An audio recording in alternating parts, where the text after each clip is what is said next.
السلام علیکم ورحمۃ اللہ وبرکاتہ۔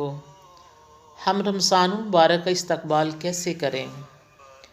رمضان المبارک اپنی رحمتوں اور برکتوں کے ساتھ ہمارے دروازوں پر دستک دے رہا ہے۔ آئیے اس کے شایان شان اس کا استقبال کریں اور اس کی رحمت و برکت کو سمیٹ لیں۔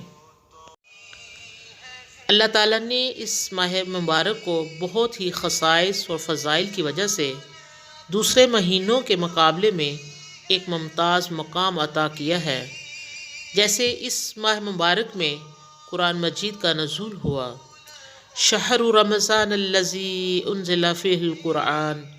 اس کے عشرہ خیر کی طاق راتوں میں ایک قدر کی رات شب قدر ہوتی ہے، جس میں اللہ تعالیٰ کی عبادت 1000 مہینوں کی عبادت سے بہتر ہے۔ لیلۃ القدر خیر من الف شہر۔ شب قدر 1000 مہینوں سے بہتر ہے۔ 1000 مہینے 83 سال 4 مہینے بنتے ہیں۔ عام طور پر ایک انسان کو اتنی عمر بھی نہیں ملتی۔ یہ امت مسلمہ پر اللہ تعالیٰ کا کتنا بڑا احسان ہے کہ اس نے اسے اتنی فضیلت والی رات عطا کی۔ رمضان کی ہر رات کو اللہ تعالیٰ اپنے بندوں کو جہنم سے آزادی عطا فرماتا ہے۔ اس میں جنت کے دروازے کھول دیے جاتے ہیں اور جہنم کے دروازے بند کر دیے جاتے ہیں۔ سرکش شیاطین کو جکڑ دیا جاتا ہے۔ اللہ تعالیٰ روزانہ جنت کو سنوارتا اور مزین فرماتا ہے، اور پھر جنت سے خطاب کر کے کہتا ہے کہ میرے نیک بندے اس ماہ میں اپنے گناہ کی معافی مانگ کر اور مجھے راضی کر کے تیرے پاس آئیں گے۔ رمضان کی آخری رات میں روزے داروں کی مغفرت کر دی جاتی ہے اگر انہوں نے صحیح معنوں میں روزے رکھ کر ان کے تقاضوں کو پورا کیا ہوگا۔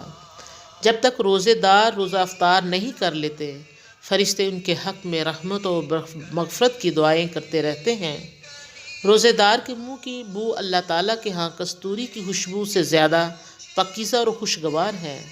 یہ اس مہینے کی چند خصوصیات اور فضیلتیں ہیں۔ اب ہمیں سوچنا ہے کہ ہم کیسے اس کا استقبال کریں۔ کیا ویسے ہی جیسے ہر مہینے کا استقبال ہم اللہ تعالیٰ کی نافرمانیوں اور غفلت سرکشیوں سے کرتے ہیں، یا اس انداز سے کہ ہم اس کی خصوصیات اور فضائل سے بہرور ہو سکیں اور جنت میں داخلے کے اور جہنم سے آزادی کے مستحق ہو سکیں؟ اللہ تعالیٰ کے نیک بندے اس کا استقبال اس طرح کرتے ہیں کہ غفلت کے پردے چاک کر دیتے ہیں اور بارگاہ الہی میں توبہ استغفار کے ساتھ یہ عزم صادق کرتے ہیں کہ اللہ تعالیٰ نے انہیں اس ماہ مبارک کی عظمتوں اور سعادتوں سے ایک مرتبہ پھر نوازا ہے، تو ہم اس موقع کو غنیمت سمجھتے ہوئے اس کی فضیلتیں حاصل کریں گے اور اپنے اوقات کو اللہ تعالیٰ کی عبادت کرنے، اعمال صالحہ بجا لانے اور زیادہ سے زیادہ نیکیاں سمیٹ میں صرف کریں گے۔